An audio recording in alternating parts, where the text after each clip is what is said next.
this is also the A&M Put You on the Spot question of the week. Are you ready for it? Mm-hmm. Yeah, let's do it.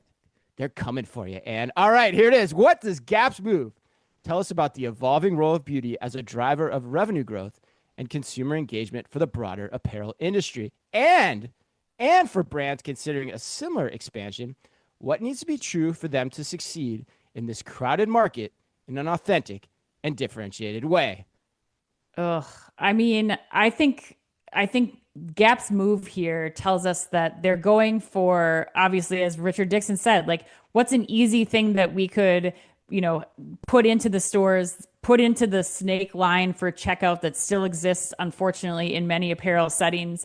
Yeah, is there potentially some areas of growth? Should you put, body sprays or whatever, personal care items you want to throw in there?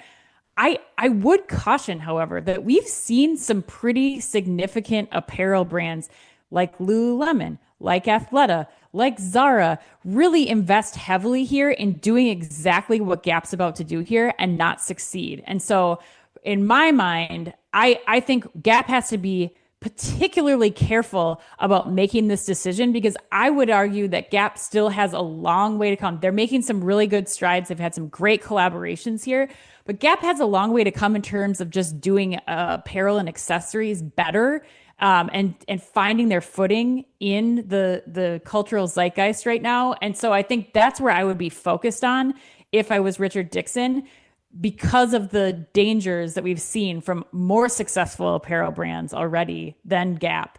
The one thing I do think is important to differentiate here, I think beauty's getting a lot of the focus from this headline, but he also did talk about accessories, and that I feel very differently about.